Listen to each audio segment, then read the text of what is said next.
On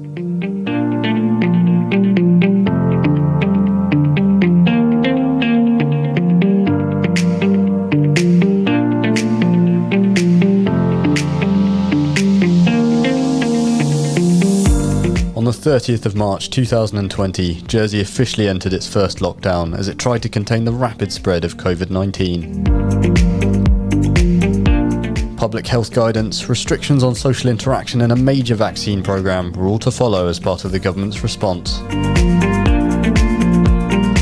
As islanders gradually learned to live with the virus, Dr Ivan Muscat, Jersey's Deputy Medical Officer of Health, was at the forefront of that response at every stage.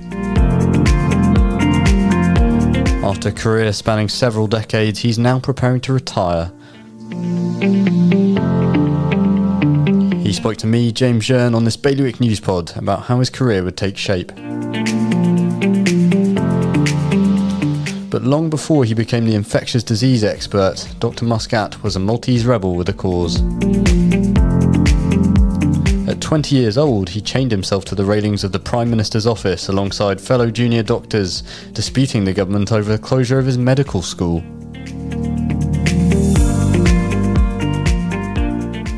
Well, we wanted to indicate very clearly that we felt the medical school in Malta should continue to stay open and that we wanted to continue with our medical education in Malta. Alas, that wasn't to pass, and we moved across to the UK, and with the help of the British Medical Association found medical school places in the UK. I ended up in Newcastle, which I found really wonderful. It was a friendly, happy city and hospital, and I thoroughly enjoyed my time over there. Then I moved to Edinburgh, where I continued with postgraduate studies and subsequently Exeter, and after that I came to Jersey. Obviously, when you came to Jersey, what was the first thing that you dealt with, and what have you dealt with since over those 3 decades?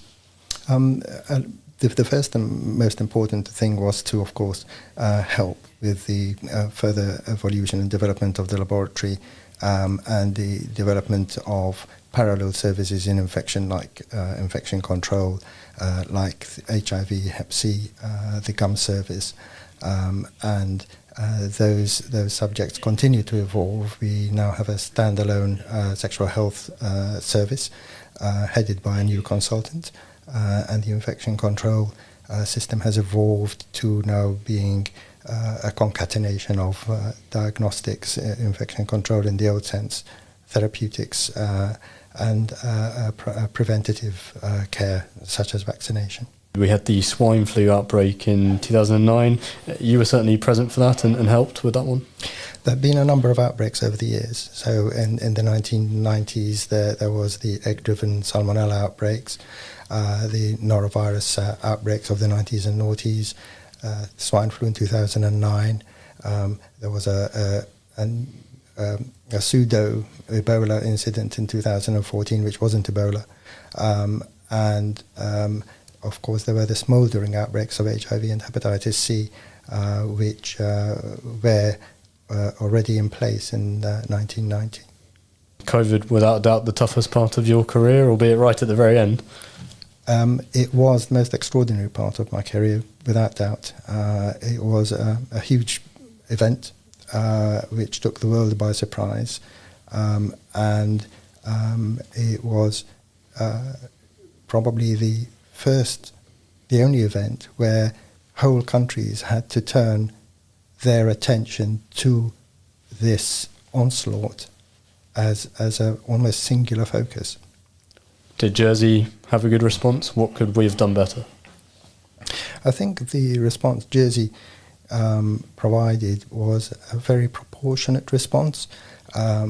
We invariably weighed up the negative effect of COVID against the negative effect of our response to make sure that we were always doing what is best for the population, causing the least harm for whatever reason, whether it's from COVID or from our response. And in retrospect, I think we got it about right. The sort of excess mortality was negative over that 2-year period. whereas it was of the order of about 126 per 100,000 in the UK, for example. And as a summary of whether we achieve the right balance, that seems like a good one. And in terms of your career, not just COVID, any particular moments that you're most proud of? I'm proud of the fact that we've managed to develop various services continuously and in parallel with each other, and develop the concept of a panopticon approach to infection in Jersey, which is, of course, to a certain extent completely dependent on our insularity and having one laboratory, but taking advantage of that situation has allowed that concept to evolve to the general good. It's also helped deal with various outbreaks as we went along from year to year.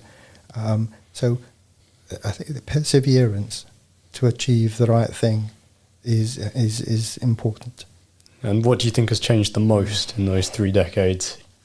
There certainly have been huge changes in medicine over those years. The treatments available for HIV and Hep C have been revolutionary. Diagnostic techniques have gone from what we used to study in theory when I was a medical student or young doctor to reality. Everything has been hugely transformed as a result of that, and it's gratifying to see, but there are always new problems in front of us. And perhaps ones that you won't be dealing with anymore. Are you excited to finally get some time to relax? I am excited by that. I'm also somewhat apprehensive because it's a new life altogether that I'll be entering, but I am excited by it. The intention is to spend more time with my wife and family, learn how to be a grandfather, more painting, and basically trying to stay as mentally and physically active as I possibly can. During the transition period, till we have a substantive post, I will also continue to do some work in the hospital. Okay, more in the background as we oversee the transition. Perfect. And I gather you have the bike as well, is that right? Yes, and I do, and I will continue to use it for as long as I can. Brilliant. And in terms of keeping yourself fit and healthy, as you just mentioned, any go-to exercises, or you like to run? Or I do like swimming in the sea. I find that very liberating. The huge expanse of sea and sun and sky is just so liberating. You just feel completely free and a completely different atmosphere to swimming in a pool, for example. Well, regardless of how you spend your free time, do you feel comfortable being able to retire given where the pandemic is at this stage?